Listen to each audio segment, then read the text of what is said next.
राम गयो रावण गयो जाको बहु परवार। कहो नानक थिर कछ नहीं सुपने जो संसार। चिंता कीजिए जो अनहोनी होए। एहो मार्ग संसार को नानक थिर नहीं कोए। जो उपजो सो बिनस है परो आज कै काल। नानक हर गुण गाए ले छाड़ सगल जंजाल।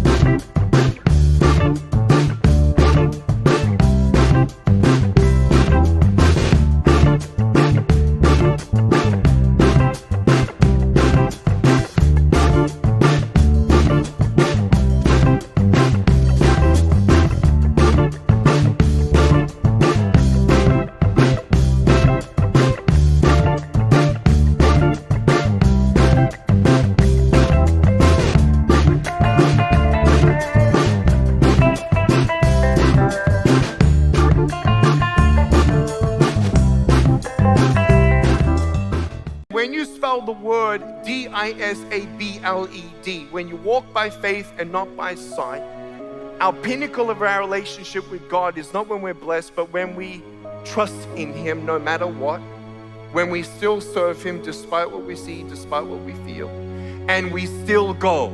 We feel inadequate. But when we go, we put a G-O in front of the word disabled. It spells God is able. And how amazing it is that when you leave the chains of torment, of need and want, and a soul that is heavy, and you become free, all you want to do is help someone else be free.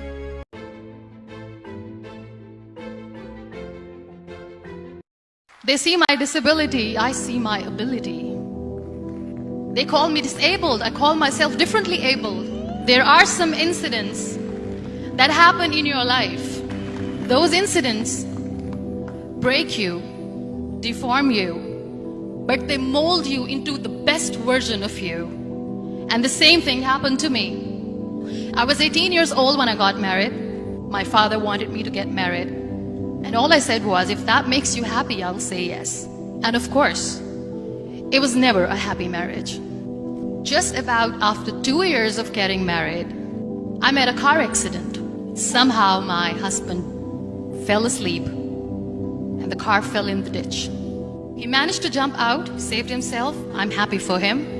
But I stayed inside the car and I sustained a lot of injuries. The list is a bit long, don't get scared. The wrist was fractured. Shoulder bone and collarbone were fractured. My whole rib cage got fractured. And because of the rib cage injury, lungs and liver were badly injured. I couldn't breathe. I lost urinary bowel control. That's why I have to wear the bag wherever I go. 3 vertebrae of my backbone were completely crushed, and I got paralyzed for the rest of my life. I finally ended up in a hospital where I stayed for 2.5 months. I underwent multiple surgeries. One day, doctor came to me and he said, well, I heard that you wanted to be an artist, but you ended up being a housewife. I have a bad news for you. You won't be able to paint again because your wrist and your arm are so deformed, you won't be able to hold a pen again. Next day, doctor came to me and said, your spine injury is so bad, you won't be able to walk again. Because of your spine injury and the fixation that you have in your back, you won't be able to give birth to a child again. That day, I was devastated. I asked my mother, why me? And that is where I started to question my existence. Why am I even alive? And that is where I realized that the words have the power to heal the soul. My mother said to me, this too shall pass. God has a greater plan for you. I don't know what it is, but He surely has. And in all that distress and grief, somehow or the other, those words were so magical that they kept me going. One day I asked my brothers, I know I have a deformed hand, but I'm tired of looking at these white walls in the hospital and wearing these white scrubs. I'm getting tired of this. I want to add more colors to my life. I want to do something. Bring me some colors. Bring me some small canvas. I want to paint. So the very first painting I made was on my deathbed, where I painted for the very first time. It was not just an art piece or just my passion. It was my therapy. And then I was discharged and I went back home. And I went back home and I realized that I have developed a lot of pressure ulcers on my back and on my hip bone. I was unable to sit. There were a lot of infections in my body, a lot of allergies. So doctors wanted me to lie down on the bed straight for not 6 months, for not 1 year, for 2 years. I was bedridden, confined in that one room, looking outside the window, listening to the birds chirping, and thinking maybe there will be a time when we'll be going out with the family and enjoying the nature. That was the time where I realized how lucky people are. That is the time where I realized that the day I'm going to sit, I'm going to share this pain with everyone to make them realize how blessed they are, and they don't even consider them lucky. That day I decided that I'm going to fight my fears. We all have fears. Fear of unknown, fear of losing people, fear of losing health, money. We want to excel in career, we want to become famous, we want to get money. We are scared all the time. So I wrote down one by one all those fears, and I decided that I'm going to overcome these fears one at a time. You know what was my biggest fear? Divorce. I was trying to cling on to this person who didn't want me anymore, but I said no. I have to make it work. But the day I decided that this is nothing but my fear, I liberated myself by setting him free.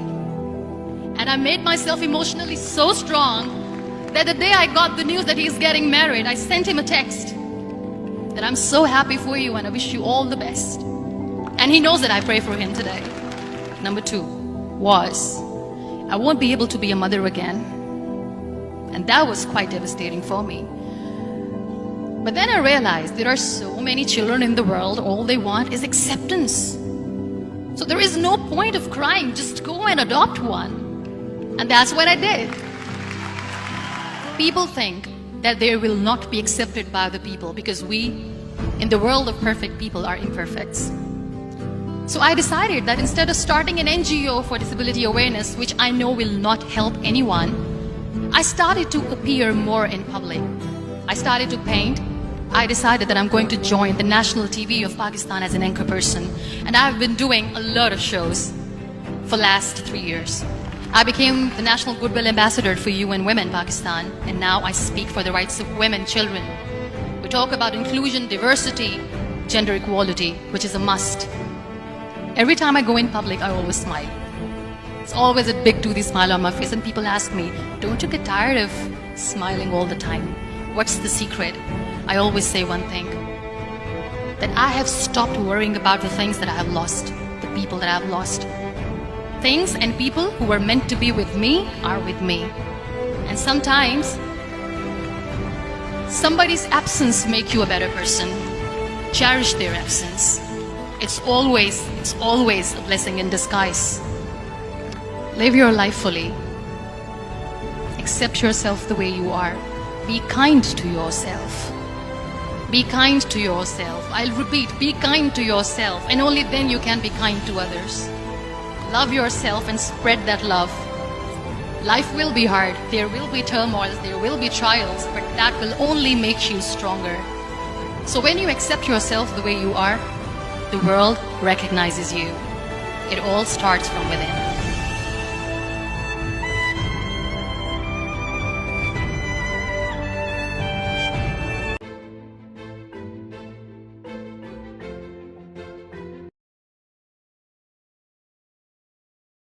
ਇਹ ਹੈ ਗੁਰਦੁਆਰਾ ਅੰਤਰਯਾਮਤਾ ਸਾਹਿਬ।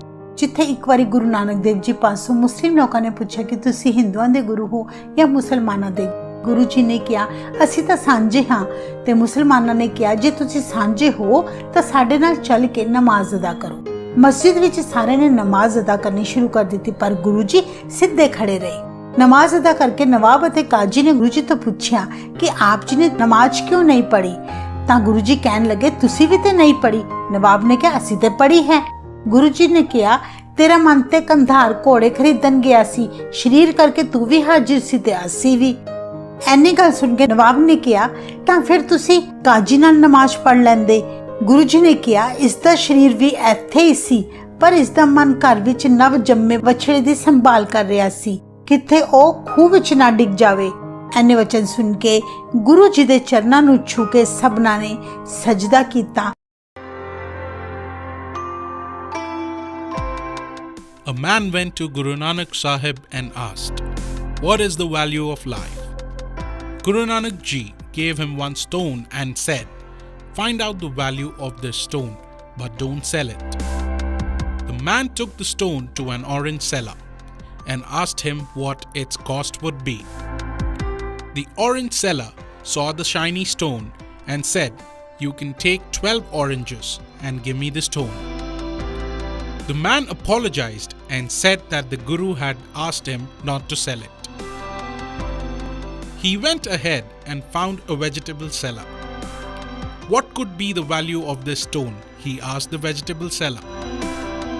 The seller saw the shiny stone and said, "Take 1 sack of potatoes and give me the stone." The man apologized again and said he can't sell it. Further ahead, he went into a jewelry shop and asked the value of the stone. The jeweler saw the stone under a lens and said, "I'll give you 50 lakhs for this stone." When the man shook his head, the jeweler said, all right, take 2 crores, but give me the stone." The man explained that he can't sell the stone. Further ahead, the man saw a precious stone shop and asked the seller the value of this stone. When the precious stone seller saw the big ruby, he lay down a red cloth and put the ruby on it. Then he walked in circles around the ruby and supplicated in front of it. "From where did you bring this priceless ruby from?" he asked. "Even if I sell the whole world and my life, I won't be able to purchase this priceless stone." Stunned and confused, the man returned to the Guru and told him what had happened. "Now tell me, what is the value of life, Guruji?" he asked. Guru Nanak said, "The answers you got from the orange seller, the vegetable seller, the jeweler, and the precious stone seller explains the value of our life. You may be a precious stone, even priceless, but people will value you based on their financial status, their level of information, their belief in you, their motive behind entertaining you, their ambition, and their risk-taking ability. But don't fear. You will surely find someone who will discern your true value. Respect yourself. You are unique. No one can replace you."